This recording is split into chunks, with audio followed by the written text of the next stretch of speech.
Call halal Yahweh Bahashem Yahweh Shai Bahashem Rakakodash. Smart cities. Last night I talked about the war on land, on fuel, all of it. Food. What is happening with our food is outrageous. And I'm going to give you some things here that you will not believe. In about 8 minutes, you will say, no way that's true. You're going to have to look it up, and I'll give you the address and everything else. Okay. Right now, 40% of farmland in America, 40, is owned by Americans over 65. Our farmers are dying out. So farmland, 40% of it is going to go up for sale soon. Okay? And the way everything is structured, the farmers' families usually can't afford to keep the farm when mom and dad die. So that means 370 million acres are going to come up of farmland, good American farmland, gonna come up for sale soon. Now, the prices of farmland is skyrocketing for some reason. I mean, who wants farmland? You know, the best and fastest way to become a millionaire as a farmer is start with 2 million. Okay? You're guaranteed to have $1 million probably by the end of the year. It's a losing prospect. It is hard work, and you need good communities around you. So why is farmland prices going up? Well, a couple of reasons. COVID, people are like, yeah, I just want to be, someplace other than California. And so then they buy, we'll raise chickens and we'll have eggs and maybe we'll have a goat. And the first winter and the first harvest, they're like, and they run back someplace in the city. A few months ago, a farm in Iowa sold for $25,000 per acre. To say that land prices are skyrocketing is an understatement. So who is buying all of the farmland? Well, BlackRock buying up record-shattering amounts of homes. For farms, it's people like Bill Gates. Now, I don't know about you, but Bill Gates buying up 300,000 acres spread out. Remember, 40% of the farmlands, 40% owned by 65 and up. 40%. How many acres did I say that was? 370 million. 40%, 370. How many acres does Bill Gates have now? He's approaching 300 million acres. So that's kind of disturbing. One guy owning another 40% of our farmland, if these numbers are right, that's terrifying, especially a guy who believes in, you know what, we shouldn't have cattle, we shouldn't have milk, and, I can genetically fix these animals because I am God. And also, more disturbingly, this is the guy who approved Clippy. Yes. The little paperclip that would give you recommendations on what to do in Microsoft Office. So I totally support Bill Gates in his little farmer expedition. He's going to be a good farmer. Anyway. You think he's done a lot of farming? You think Bill has been out in the fields? Oh, sure. Yeah, he knows what he's doing. With the hoe? 37.6 million acres of U.S. farm and ranch land now held under foreign ownership. 37.6 million acres. They've doubled down recently, buying land in Oklahoma, Texas, Colorado. 40% growth rate in just 2020. One Chinese government-linked group bought farmland near Grand Forks Air Force Base in North Dakota. No problem there. No problem. Not really, seriously. Former member of the Chinese Communist Red Army bought land near Laughlin Air Force Base here in Texas.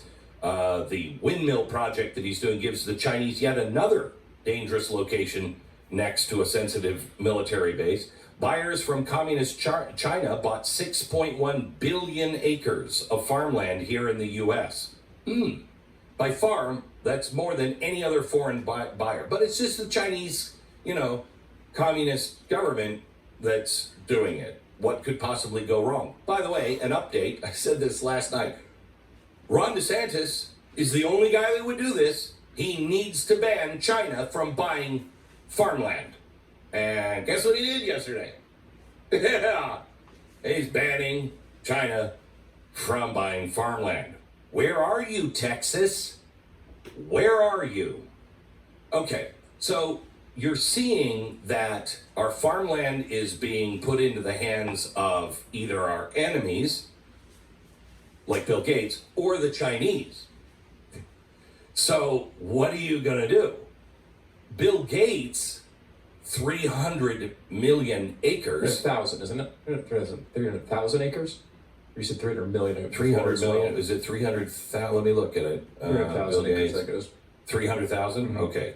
It's a lot better. Still, yes, Yeah, it's a lot of acres, but much better than 300 million. Okay, 300,000 acres. So he's got all this farmland. You know where he's going. He is fully with the World Economic Forum, okay?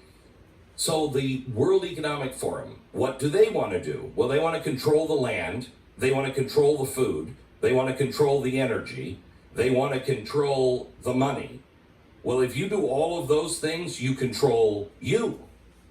Now, I'm going to take you to something, to the World Economic Forum, their own website. They have a section on smart cities. What is a really smart city? Like, I don't know, like Chicago, very smart. So the smart cities are the way to get all of our problems under control. Because their plan is to force everybody into cities and leave the land alone. Remember, they have to, by 2030, and Biden's already done this, he's going to preserve 30% of all land in America. No humans will be on it. By 2050, it's 50% of all land. So where do the people go? The people all have to go into cities, but they'll be smart cities. Now, I want you to go to the World Economic Forum's website, and I want you to look this up for yourself because you will not believe what I'm about to tell you. But it's there currently in black and white. So you decide who's the conspiracy theorist and who is actually lying to you. Now, you're going to love this. You're going to love this. You go to the World Economic Forum, you look up their smart cities, and you're going to see what is planned for you. Now, they have all kinds of partners all over the world. One of them is the Arup Group, A-R-U-P, the Arup Group. They have their own section on the WEF website, okay? They're a progressive group that got together in Britain right after World War II, and they were like, hey, we can do a lot of things, you know, these Fabian socialists, they got a lot of great ideas. Why don't we start building things and building a community of tomorrow? So, very progressive-minded, and they want to be a source and a force for peace and social betterment, which I look for in a construction company, don't you? I mean, I'm like, yeah, but how, I mean, how is it with earthquakes and stuff? Social betterment. Did we say social betterment? Okay, good. Same reason I go to NASA. Exactly. Yeah. So, well, you go to NASA to learn about the Muslim community. And how much they know about math. Right. Okay, so from the World Economic Forum, let's put page 40 up. There it is. Now, I love this. Now, this is a whole section on, look, we've got some pretty big goals to hit, and we got to hit them. So how do we build these smart cities, and what do we need people to do by 2030? Now, they have some pretty aggressive goals, and some of them are up there, and they look, I mean, if you're watching Blaze TV, you'll see them up from the website itself. But let me give it to you just in case you're not watching, because gosh darn it, these stats are a little sticky. So food. They need to reduce the emissions of food by 2030. So their target by 2030 is you will only have 16 kilograms of meat per year. Now, their aggressive target for 2030 is that you have 0 kilograms of meat. I'm telling you, what they're doing to the farmers and the ranchers, what these the 4 big food processors are doing, they're driving them out of business so you can't have any local ranchers growing meat because they're getting rid of meat. Listen to Klaus Schwab, who says by 2030, meat will be for the rich and very wealthy for special occasions only.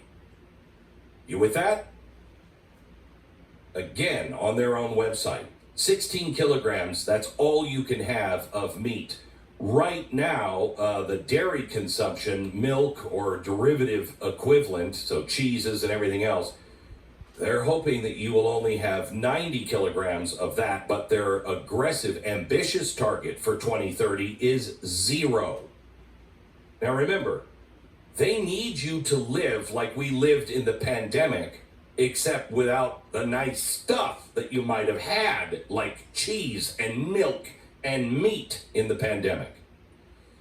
You'll be required to only have 2,500 calories a day. Now, I don't know about you, but I don't think I can live on 2,500 calories a day. I really don't like the fact, maybe it's because I've studied so much about the Holocaust, and, when governments and institutions start regulating calories, makes me think of the Holocaust a little bit, but maybe that's just me. Now, when it comes to clothing is a problem, okay? We have too many clothes. And I've watched television. I don't think we have enough clothes, quite frankly. Lizzo comes to mind. So their progressive target for 2030 is that people will only be allowed to have 8 new clothing items per person per year. But they really are shooting for 3. So, comrade, you could have a new shirt, a new pair of pants, and maybe some socks.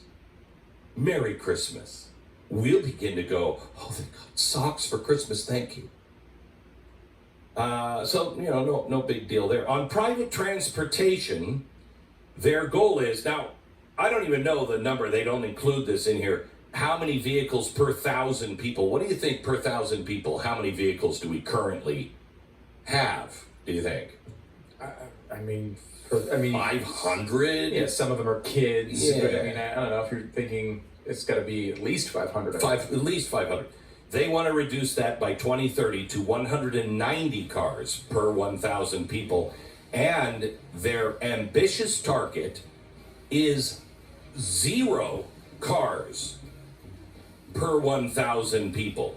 Oh, by the way, and your 20-year car, the car that should last you about 20 years, they want it to last now 50 years. So we'll all be driving. Oh my gosh, this is starting to sound like Cuba, where the sun is out every day and you can go to the beach whenever you want and try to fashion a craft out of logs and a sail.